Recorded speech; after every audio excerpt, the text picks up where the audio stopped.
Finally BSc computer science వాళ్ళకి ఇక మనకి ఏంటంటే కనుక కంప్యూటర్కి సంబంధించిన cluster paper 8B cloud computing గురించి చూస్తూ ఇందులో పాటు ఏంటంటే క్లౌడ్ ఆర్కిటెక్చర్ గురించి చూస్తూ దీంతో పాటుగా software as a service.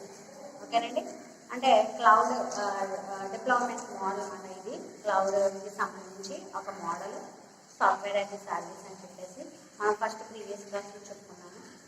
Cloud deployment models కొన్ని ఉన్నాయి, సాస్, పాస్ అండ్ ఆస్ అని చెప్పేసి, అంటే software as a service, platform as a service, infrastructure as a service అని చెప్పి. ఈరోజు క్లాస్ వచ్చేసి మనం ఆర్కిటెక్చర్ గురించి చెప్పుకుంటూ ఇందులో మనము దీనికి సంబంధించిన క్లౌడ్ సర్వీస్ మోడల్ లేదా డిప్లాయ్ మోడల్ వచ్చేసి సాఫ్ట్వేర్ యాజ్ ఏ సర్వీస్ ఆప్ గురించి చెప్పుకుంటాం. ఇప్పుడు చూస్తే మనకి ఏంటంటే కనుక ఫస్ట్ క్లౌడ్ ఆర్కిటెక్చర్, అంటే క్లౌడ్కి సంబంధించి ఆర్కిటెక్చర్ ఉంది, క్లౌడ్ ఆర్కిటెక్చర్. దాని గురించి వేసుకుంటూ మనము దాని గురించి చూద్దాము. క్లౌడ్ ఆర్కిటెక్చర్ ఏంటి అంటే కనుక మనకి చూస్తే క్లౌడ్ ఆర్కిటెక్చర్ వచ్చేసి ఎలా ఉంటుంది అంటే కనుక ఎక్కడ పెడతాము, graphical view of cloud architecture చూద్దాము. ఇది graphical view cloud computing architecture. Cloud architecture అంటే క్లౌడ్ కంప్యూటింగ్ సంబంధించి గ్రాఫికల్ వ్యూ ఎలా ఉంటుంది, ఆ క్లౌడ్ కంప్యూటింగ్ సంబంధించిన ఆర్కిటెక్చర్ ఎలా ఉంటుందంటే క్లయింట్ ఇన్ఫ్రాస్ట్రక్చర్ అనేది క్లయింట్ ఇన్ఫ్రాస్ట్రక్చర్ ఉండాలి. క్లయింట్ ఇన్ఫ్రాస్ట్రక్చర్ చూస్తే దీన్ని ఏమంటారంటే వెబ్ బ్రౌజర్. ఎగ్జాంపుల్కి వెబ్ బ్రౌజర్ మనం చెప్పుకున్నాము. క్లౌడ్ ఆర్కిటెక్చర్కి సంబంధించి ఈ క్లయింట్ దీన్ని ఏమంటారంటే క్లయింట్ ఇన్ఫ్రాస్ట్రక్చర్. ఇక్కడ మనకి ఫ్రంట్ ఎండ్ ఆఫ్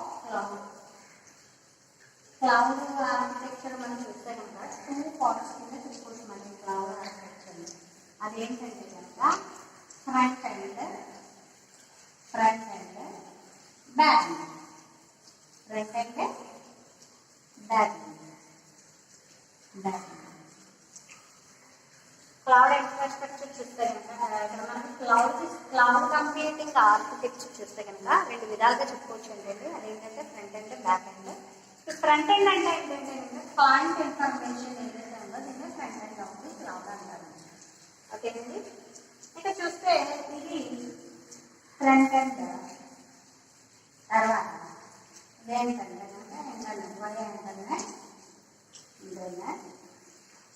ఇంటర్నెట్ ద్వారా బ్యాక్ ఎండ్. బ్యాక్ ఎండ్ ఏంటంటే అప్లికేషన్. బ్యాక్ ఎండ్ ఏంటంటే అప్లికేషన్. బ్యాక్ ఎండ్ అనేది అప్లికేషన్. ఓకే, సరే. బ్యాక్ ఎండ్లో అప్లికేషన్ ఉంటుంది, దీనికి సంబంధించిన మేనేజ్మెంట్ ఉంటుంది. అంటే ఇవన్నీ కూడా బ్యాక్ ఎండ్లో ఉంటాయి.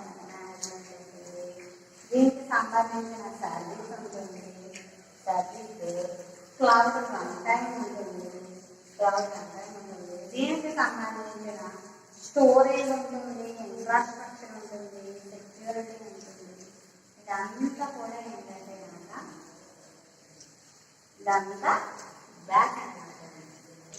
ఓకేనండి, ఇదంతా ఏంటండి back end of cloud. Back end of cloud అంటే క్లౌడ్కి సంబంధించి ఇది క్లౌడ్ ఇట్సెల్ఫ్ అని కూడా చెప్పచ్చు. క్లౌడ్ ఇట్సెల్ఫ్ ఇదేమో గ్రాఫికల్ యూజర్ అని చెప్పచ్చు. ఓకేనండి, ఇది క్లౌడ్ కంప్యూటింగ్ సంబంధించిన ఆర్కిటెక్చర్. ఇక్కడ మనకి క్లౌడ్ కంప్యూటింగ్ సంబంధించిన ఆర్కిటెక్చర్ అనేది 2 టైప్స్ ఉంటుంది, front end, back end. Front end అంటే క్లయింట్ ఇన్ఫ్రాస్ట్రక్చర్, క్లయింట్కి సంబంధించిన మొత్తం ఇన్ఫ్రాస్ట్రక్చర్ అంతా ఫ్రంట్ ఎండ్ అన్నమాట. ఎగ్జాంపుల్కి వెబ్ బ్రౌజర్. ఓకేనండి, ఇదేంటి front end of the cloud అన్నమాట. అంటే గ్రాఫికల్ యూజర్ ఇంటర్ఫేస్ అని కూడా చెప్పచ్చు ఫ్రంట్ ఎండ్. ఇక నెక్స్ట్ బ్యాక్ ఎండ్లోకి ఏమొస్తుందంటే ఈ వయా ఇంటర్నెట్ ద్వారా క్లౌడ్ కంప్యూటింగ్ చేసుకుంటారు. దేన్ని అంటే కనుక దీనికి సంబంధించిన application, management, storage, service, infrastructure, ఓకేనండి. ఇంకా ఏంటంటే కనుక దీనికి సంబంధించి సెక్యూరిటీ అంతా కూడా ఏంటంటే కనుక బ్యాక్ ఎండ్లోకి వస్తాయి. ఓకే అండి. చూస్తే కనుక మనకి దీన్ని ఏ విధంగా చెప్పచ్చు అంటే క్లౌడ్ ఆర్కిటెక్చర్ అనేది చూస్తే కనుక యూజర్ ఇంటర్ఫేస్, గ్రాఫికల్గా user interface of the client మాట, దానికి సంబంధించి అన్నీ కూడా ఉంటాయి. అంటే వెబ్ బ్రౌజర్. ఇక నెక్స్ట్ వచ్చేసి బ్యాక్ ఎండ్లో ఏముంటాయి, బ్యాక్ ఎండ్లో మొత్తం ఏదైతే కంప్లీటింగ్ అదే కంప్యూటింగ్ అవుతుందో దానికి సంబంధించిన సర్వీసు, స్టోరేజ్, డేటాబేస్ మేనేజ్మెంట్, దానికి సంబంధించిన ఇన్ఫ్రాస్ట్రక్చర్, ఓకేనండి, సెక్యూరిటీ, ఇవన్నీ కూడా ఏంటంటే కనుక బ్యాక్ ఎండ్లో ఉంటాయి అన్నమాట. బ్యాక్ ఎండ్లో ఉంటాయి. ఇక ఈ క్లౌడ్ కంప్యూటింగ్ని ఇంకా చూస్తే కనుక ఇది ఇన్ఫ్రాస్ట్రక్చర్ కదా, ఇది చూస్తే కనుక ఈ క్లౌడ్ కంప్యూటింగ్ ఇక్కడ నేను వేస్తున్నాను కదండి. ఈ క్లౌడ్ కంప్యూటింగ్ మనం ఏ విధంగా వేస్తున్నాము, క్లౌడ్కి సంబంధించి కొంత స్టోరేజ్, మేము ఈ అప్లికేషన్స్ కానీ అంటే మొత్తం ఇదంతా క్లౌడ్ అన్నమాట. ఇది బ్యాక్ ఎండ్ అంతా క్లౌడ్, అప్లికేషన్స్ కానీ స్టోరేజ్ కానీ ఇన్ఫ్రాస్ట్రక్చర్ కానీ సెక్యూరిటీ కానీ ఇలా క్లౌడ్ ఉంది కదా. ఈ క్లౌడ్ ఉంటూ ఇక్కడ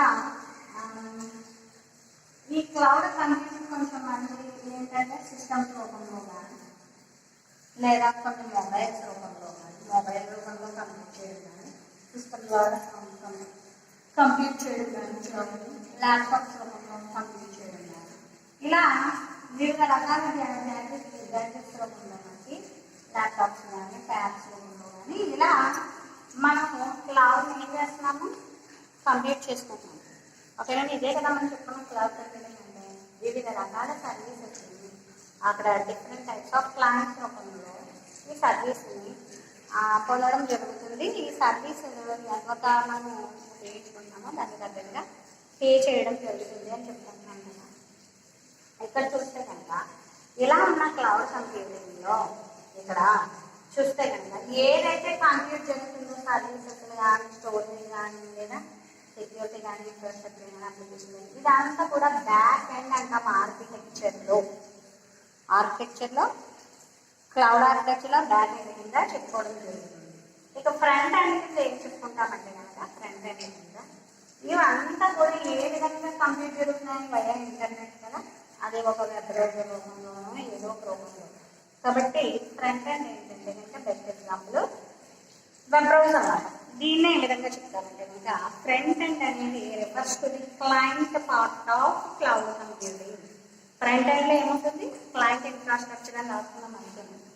క్లయింట్కి సంబంధించి అంటే సిస్టమ్స్ ఏవైతే ఉన్నాయో, ఒక సిస్టమ్ కానీ, ఒక ల్యాప్టాప్ కానీ, ఒక మొబైల్ ఫోన్ కానీ ఏదైతే ఉందో దానికి సంబంధించిన మొత్తం ఇన్ఫ్రాస్ట్రక్చర్ అంతా కూడా ఏదైతే ఉందో అది చూడండి refers to the client part of cloud computing system. ఇక ఇందులో ఏముంటుందంటే it consist of interfaces and applications ఉంటాయి అన్నమాట. నువ్వు ఏదైతే నువ్వు తీసుకుంటున్నావో దానికి సంబంధించిన అప్లికేషన్స్ లేదా దానికి సంబంధించిన ఇంటర్ఫేసెస్ అనేది అక్కడ ఉంటాయన్నమాట. That are required to access the cloud. ఆ వాటిని అవసరానికి తగ్గట్టుగా యాక్సెస్ చేసుకునే విధంగా క్లౌడ్ ప్లాట్ఫామ్ అనేది ఉంటుందంట. ఇక్కడ బెస్ట్ ఎగ్జాంపుల్ ఏంటంటే కనుక వెబ్ బ్రౌజర్ అని చెప్తున్నారు అన్నమాట. అంటే క్లయింట్ ఇన్ఫ్రాస్ట్రక్చర్ అంతా కూడా ఏంటి, front end of the cloud computing. ఇక్కడ మనకి ఏంటంటే కనుక క్లౌడ్ కంప్యూటింగ్ ఆర్కిటెక్చర్లో ఫ్రంట్ ఎండ్ ఏంటి అంటే కనుక front end of the front end ఏంటి అంటే కనుక క్లయింట్ ఇన్ఫ్రాస్ట్రక్చర్. ఎవరైతే ఒక సిస్టమ్ రూపంలో కానీ, మొబైల్ రూపంలో కానీ, ల్యాప్టాప్ రూపంలో కానీ, ట్యాబ్ రూపంలో కానీ ఎవరైతే కంప్యూట్ చేసుకుంటున్నాడో వారికి సంబంధించిన సర్వీసెస్ని ఎవరైతే కంప్లీట్ చేసుకుంటున్నాడో వాడిని ఏమంటామంటే ఫ్రంట్ ఎండ్ ఆఫ్ ది. దానికి సంబంధించి ఏవైతే వాడు చూడండి ఈ ఫ్రంట్ ఎండ్ అంటే ఏంటంటే refers to the client part of the cloud computing system. అంటే క్లయింట్ ఏదైతే వాడు రిఫర్ చేస్తున్నాడో వాటిని ఫ్రంట్ ఎండ్ అని చెప్తాను. కన్సిస్ట్ ఆఫ్ ఇందులో ఏముంటాయంటే అప్లికేషన్స్ ఆర్ ఇంటర్ఫేసెస్. ఇవి ఏంటి అంటే కనుక వాడు అవసరాన్ని బట్టి యాక్సెస్ అయ్యే విధంగా క్లౌడ్ ప్లాట్ఫామ్ అనేది కలిగి ఉంటుంది అండి. ఎగ్జాంపుల్కి వెబ్ బ్రౌజర్ ఉంటుంది. అంటే ఇక్కడ ఎగ్జాంపుల్ ఏంటంటే కనుక మనకి ఫ్రంట్ ఎండ్కి వెబ్ బ్రౌజర్. వెబ్ బ్రౌజర్ ఏం చేస్తుంది, ఏదైతే కంప్లీట్ చేయాలనుకుంటున్నారో దాన్ని అడుగుతున్నారో దాన్ని ఇవ్వడానికి రెడీగా ఉంటుంది కాబట్టి ఫ్రంట్ ఎండ్ వచ్చేసి వెబ్ బ్రౌజర్. ఇక ఏదైతే ఇస్తున్నామో రెండోది refers to cloud it self, అంటే క్లౌడ్లో ఏదైతే ఉన్నాయో అంటే ఏంటంటే కనుక స్టోరేజ్ కానీ, విర్చువలైజేషన్ కానీ, సెక్యూరిటీ కానీ, మెకానిజం కానీ, సర్వీసెస్ కానీ, మోడల్స్ కానీ, లేదా సర్వర్స్ కానీ ఇవి ఏవైతే ఉన్నాయో కంప్లీట్ చేయడానికి అంటే దానికి సంబంధించి వాటిని బ్యాక్ అండ్ అని చెప్పడం జరుగుతుంది. ఓకేనండి, ఇది మనకి క్లౌడ్ ఆర్కిటెక్చర్ గురించి. క్లౌడ్ ఆర్కిటెక్చర్ అంటే ఏంటండి, క్లౌడ్ ఆర్కిటెక్చర్ అనేది మొత్తం క్లౌడ్ కంప్యూటింగ్ సంబంధించి క్లౌడ్ ఆర్కిటెక్చర్ అనేది రెండు విధాలుగా చెప్పచ్చు, front and back and. Front and ఏంటి అంటే కనుక ఎవడైతే క్లయింట్ ఉన్నాడో వాడు ఏదైతే అప్లికేషన్ కానీ ఇంటర్ఫేసెస్ని వాడికి అవసరానికి తగ్గట్టుగా వాడు కంప్లీట్ చేయాలనుకుంటున్నాడో వాటిని అందించే విధంగా ఫ్రంట్ ఎండ్లో క్లయింట్ ఇన్ఫ్రాస్ట్రక్చర్ ఉంటుంది. ఎగ్జాంపుల్కి అదే క్లౌడ్ ప్లాట్ఫామ్ అనేది ఉంటుంది. ఎగ్జాంపుల్కి వెబ్ బ్రౌజర్. ఇక బ్యాక్ ఎండ్లో ఏముంటుందంటే క్లౌడ్ ఇట్సెల్ఫ్, క్లౌడ్లో ఏదైతే మనకి కంప్లీట్ చేయడానికి ఉన్న స్టోరేజ్ కానీ, మెకానిజం కానీ, విజువలైజేషన్ కానీ, సర్వీస్ కానీ, సెక్యూరిటీ కానీ, మేనేజ్మెంట్ కానీ ఇలా ఏవైతే ఉన్నాయో అవన్నీ కూడా మనకి బ్యాక్ ఎండ్లో ఉండడం జరుగుతుంది. ఇది మనకి సంబంధించి క్లౌడ్ కంప్యూటింగ్ ఇన్ఫ్రాస్ట్రక్చర్. ఇప్పుడు ఇదైంది కదండి. ఇప్పుడు ఏంటంటే కనుక మనకి క్లౌడ్ సర్వీసెస్ మోడల్స్ వచ్చేసి అంటే మనకి క్లౌడ్ అనేది అందించే మోడల్స్ వచ్చేసి 3 టైప్స్ అని చెప్పచ్చు. Software as a service, platform as a service, and next వచ్చేసి ఇన్ఫ్రాస్ట్రక్చర్ యాజ్ ఎ సర్వీస్. మనకి థర్డ్ యూనిట్లో ఆర్కిటెక్చర్ ఒకటి, సాస్ ఒకటి, పాస్ ఒకటి, ఈ 3 టాపిక్స్ మనకి థర్డ్ యూనిట్ అనమాట. ఫోర్త్ యూనిట్ వచ్చేసి infrastructure as a service, and next వచ్చేసి డెలివరీ మోడల్స్ ఉంటాయి క్లౌడ్కి సంబంధించి. Public cloud, private cloud, hybrid cloud, community clouds అని చెప్పేసి వీటి గురించి థర్డ్ ఫోర్త్ ఉంటుందండి. అంటే మన క్లౌడ్ కంప్యూటింగ్ అనేది చాలా తక్కువే సబ్జెక్ట్ కాబట్టి ఏంటంటే కనుక చాలా ఈజీగా మనకు అర్థమైతే కనుక చాలా ఈజీగా మనం చదివి పాస్ అయ్యే అవకాశం ఉంటుంది. ఇప్పుడు మనము క్లౌడ్ డెలివరీ మోడల్స్ లేదా క్లౌడ్ డిప్లాయ్మెంట్ మోడల్స్ అని ఇక్కడ క్లౌడ్ డెలివరీ మోడల్స్ లేదా సర్వీసింగ్ మోడల్స్ మనకి అందించే మోడల్స్ వస్తాయి కనుక మనకి 3 టైప్స్. అందులో ఫస్ట్ది software as a service model. ఓకేనండి, క్లౌడ్ డెలివరీ మోడల్స్ ఫస్ట్ ఏంటి, సాఫ్ట్వేర్ యాజ్ ఏ సర్వీస్. దాని గురించి మనము ఇక్కడ బ్రీఫ్గా చూద్దాం. ఇంకా మనకి క్లౌడ్ డెలివరీ మోడల్స్ ఈ architecture delivery models soft pass నుంచి యూనిట్ నుంచి వస్తాయి అండ్ షార్ట్ అనేది ఉంటుంది. దీని నుంచి ఒక వస్తాయి షార్ట్ అనేది అది నుంచి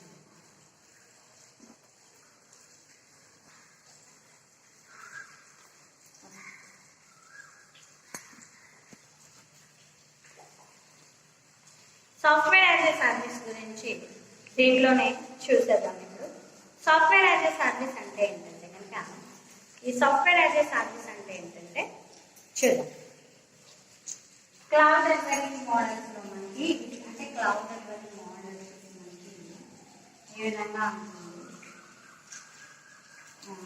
software as a service, platform as a service, infrastructure as a service.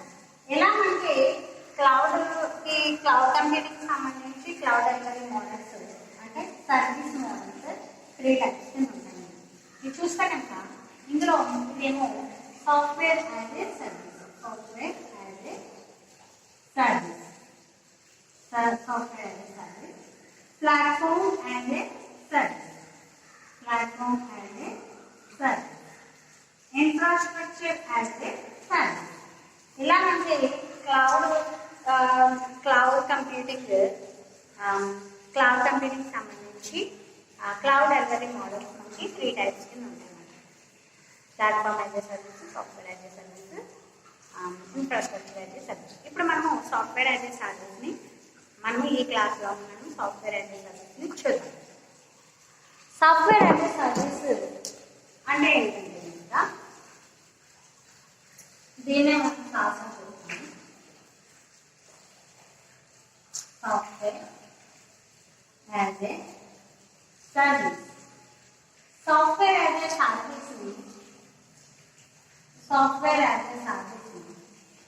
ఏమంటామంటే కనుక మనం ఇది ఏంటి అంటే కనుక అందులోనే ఉంది చూడండి, సాఫ్ట్వేర్ యాజ్ ఏ సర్వీస్. అంటే ఒక సాఫ్ట్వేర్ని సర్వీస్ కింద అది ప్రొవైడ్ చేస్తున్నారు. చూద్దాం దీని డెఫినేషన్.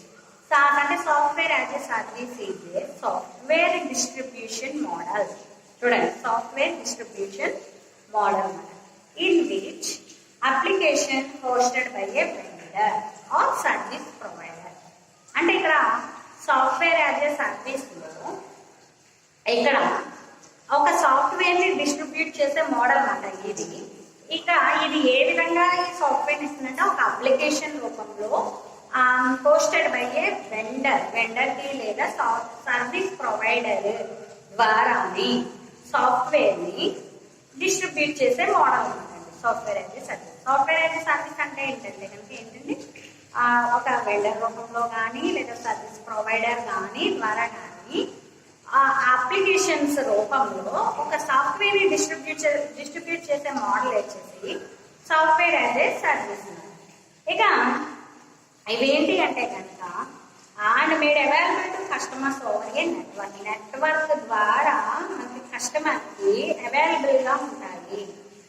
ఓకే అండి, టెక్నికల్ది ఇంటర్నెట్ ద్వారా నెట్వర్క్ రూపంలో మనకి కస్టమర్కి అందుబాటులో ఉండే మోడల్ వచ్చేసి సాఫ్ట్వేర్ యాజ్ ఏ సర్వీస్.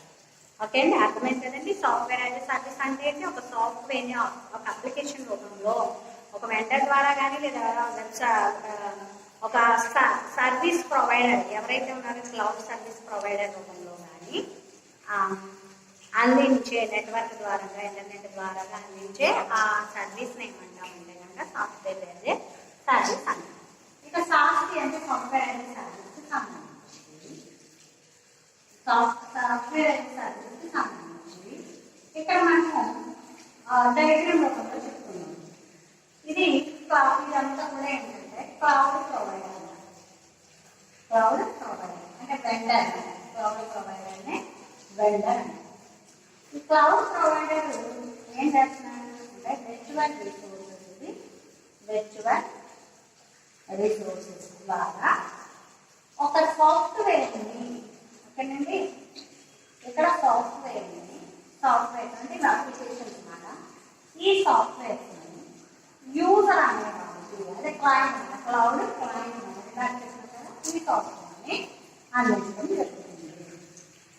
అయితే ఇక్కడ ఏంటి అంటే ఇక్కడ చాలా తక్కువగా మే పే లో cost to use the software. ఇక్కడ అర్థం ఏంటంటే కనుక ఇది ఫిజికల్ రిసోర్సెస్ అంటారు. అంటే ఫిజికల్గా రిసోర్సెస్ క్లౌడ్ ప్రొవైడర్లో ఉండే వీటిని ఫిజికల్ రిసోర్సెస్ అంటాము. ఈ వెర్చువల్ రిసోర్సెస్ ద్వారా ఈ లోపల ఉన్న సాఫ్ట్వేర్ని క్లౌడ్కి సంబంధించిన క్లయింట్కి అప్లికేషన్ రూపంగా అందించడాన్ని ఏమంటాము సాఫ్ట్వేర్ యాజ్ ఏ సర్వీస్. అంటే ఈ డయాగ్రామ్ ఏంటి అంటే కనుక ఈ క్లౌడ్ కంప్యూటింగ్కి సంబంధించి ఆ సాఫ్ట్వేర్ని అప్లికేషన్ రూపంలో క్లయింట్కి అందించడాన్ని ఏమంటాము అంటే కనుక ఈ సర్వీస్ క్లౌడ్ సర్వీస్ మోడల్లో అయిన సాఫ్ట్వేర్ యాజ్ ఏ సర్వీస్ అంటే సాఫ్ట్వేర్ అంటే ఒక అప్లికేషన్ అన్నమాట. ఓకేనండి, ఆ అప్లికేషన్ ఎగ్జాంపుల్ ఏంటంటే అప్లికేషన్ ఏంటంటే ఒక మైక్రోసాఫ్ట్ ఆఫీస్ కానీ ఎక్సెల్ కానీ సి డాక్యుమెంట్ కానీ ఇలాంటివి అన్నమాట అండి. సాఫ్ట్వేర్ అంటే తెలుసు కదా మీకు, ఇలాంటివి యూజర్కి క్లయింట్కి క్లౌడ్ క్లయింట్కి ఒక అప్లికేషన్ రూపంలో వెండర్ కానీ లేదా క్లౌడ్ సర్వీస్ ప్రొవైడర్ కానీ ఒక అప్లికేషన్ రూపంలో క్లయింట్కి అందిస్తాడు వయా ఇంటర్నెట్ ద్వారా. ఓకే అండి, ఇది సాఫ్ట్వేర్ యాజ్ ఏ సర్వీస్. ఇక సాఫ్ట్వేర్ యాజ్ ఏ సర్వీస్కి సంబంధించి క్యారెక్టరిస్టిక్స్ ఉన్నాయి. ఇప్పుడు మనం క్యారెక్టరిస్టిక్స్ అండ్ బెనిఫిట్స్ ఇష్యూస్. మనం సాఫ్ట్వేర్ యాజ్ ఏ సర్వీస్ అంటే సాఫ్ట్వేర్ యాజ్ ఏ సర్వీస్ అంటే ఏంటి, దానికి సంబంధించిన క్యారెక్టరిస్టిక్స్ అంటే ఏంటి, బెనిఫిట్స్ ఏంటి, ఇవన్నీ కూడా మనము రాయవలసి వస్తుంది. ఇక అప్లికేషన్స్, ఫస్ట్ అప్లికేషన్స్ చూడండి. సాఫ్ట్వేర్ యాజ్ ఏ సర్వీస్ సంబంధించి అప్లికేషన్స్ 4 టైప్స్ చెప్పుకుంటామన్నమాట. Applications, characteristics, benefits, issues. ఇప్పుడు అప్లికేషన్స్ చూద్దాం. అప్లికేషన్స్ లో ఫస్ట్ ఏంటంటే billing and invoicing system. Billing and invoicing system. ఈ అప్లికేషన్ అనేది బిల్లింగ్ అండ్ ఇన్వాయిసింగ్ సిస్టమ్ అనేది ఏంటంటే ఒక అప్లికేషన్, సాస్ అప్లికేషన్ అన్నమాట. ఓకేనండి. అదేవిధంగా customer relationship, customer relationship management, customer relationship management, CRM, customer relationship management application. ఇది ఒక అప్లికేషన్. ఓకేనండి. Applications of software as a service చూస్తే బిల్లింగ్ అండ్ ఇన్వాయిసింగ్ సిస్టమ్ ఒక అప్లికేషన్, కస్టమర్ రిలేషన్షిప్ మేనేజ్మెంట్ అంటే దీన్ని CRM అన్నమాట, ఇది ఒక అప్లికేషన్. అదేవిధంగా హెల్ప్ డిస్క్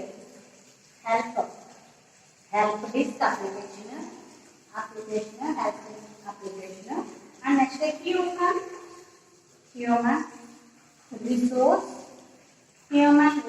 దీన్ని HR సొల్యూషన్స్. ఇవి మనకి అప్లికేషన్స్ ఆఫ్ సాస్ మతంలో అంటే సాఫ్ట్వేర్ యాజ్ ఏ సర్వీస్ కి సంబంధించిన అప్లికేషన్స్ ఏంటంటే 4 months. Billing and invoicing system, customer relationship management system, help desk applications and human resource solutions, HR solutions. ఈ 4 కూడా ఏంటంటే సాఫ్ట్వేర్ యాజ్ ఏ సర్వీస్ కి సంబంధించిన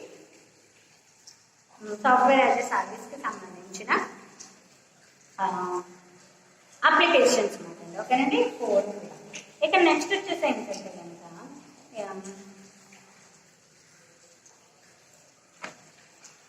ఇక్కడ ఏంటంటే కనుక ఇక సాఫ్ట్వేర్ యాజ్ ఏ సర్వీస్ కి సంబంధించి కొన్ని క్యారెక్టరిస్టిక్స్ ఉన్నాయి. అవి ఏంటంటే అప్లికేషన్స్, క్యారెక్టరిస్టిక్స్, బెనిఫిట్స్, ఇష్యూస్. ఈ 4 కూడా మన ప్రతిదానికి ఈ సర్వీసెస్ ప్రతిదానికి అటాచ్ చేస్తుంది. ఓకే అండి. ఇప్పుడు చూస్తే కనుక మనకి ఫస్ట్ క్యారెక్టరిస్టిక్స్ ఏంటంటే characteristics of software as a service ఏంటంటే first availability of software over internet. అంటే అవైలబిలిటీ ఎప్పుడు కూడా అవైలబిలిటీ ఆఫ్ సాఫ్ట్వేర్ అంటే ఏంటంటే ఎక్సెల్ కానీ వర్డ్ కానీ అలాంటి ఎప్పుడు కూడా అవైలబుల్గా ఉంటాయన్నమాట ఓవర్ ఇంటర్నెట్. ఓకే అండి. Availability of software. Maintenance of software by vendor upgradation.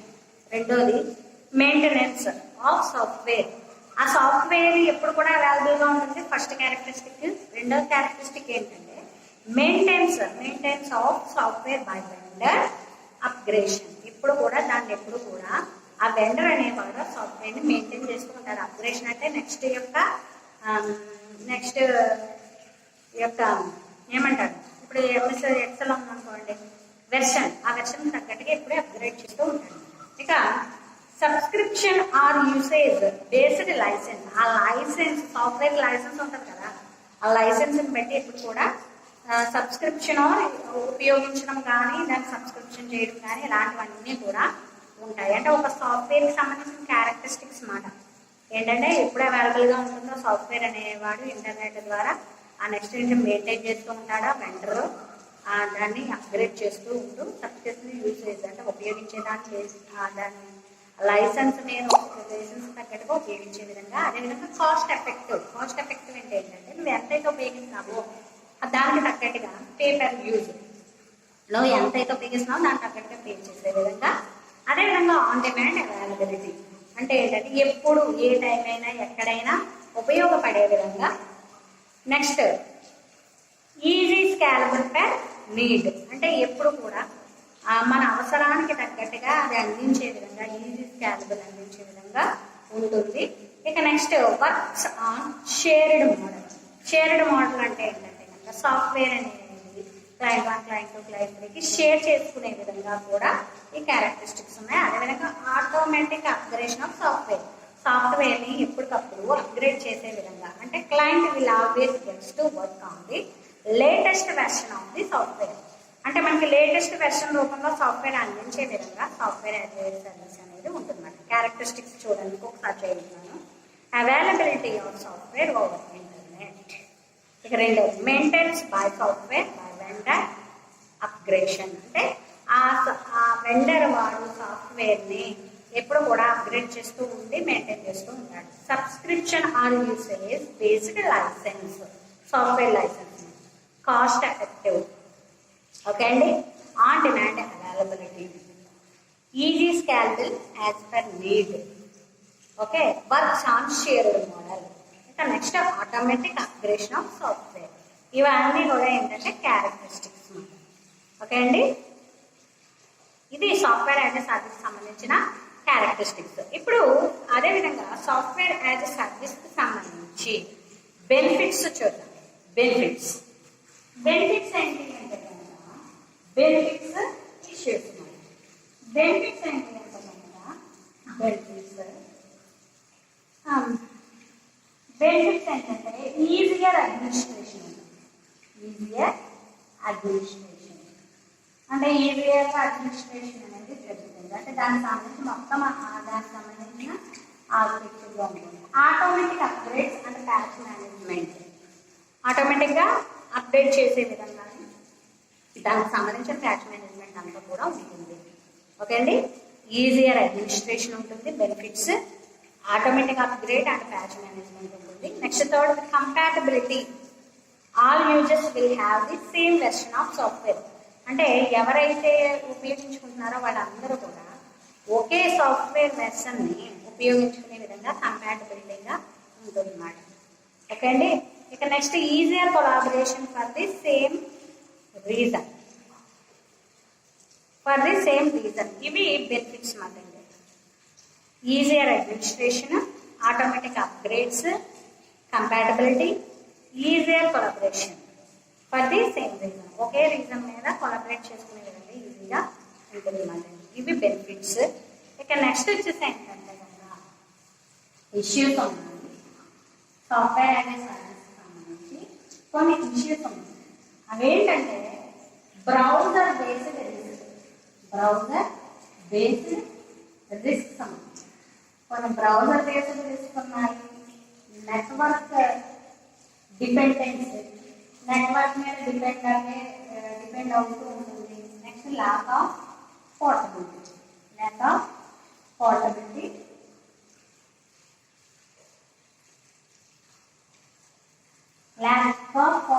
Between sauce clouds మధ్యన ల్యాక్ ఆఫ్ పోర్టబిలిటీ అనేది ఉంటుందండి. ఈ మూడు కూడా ఇష్యూస్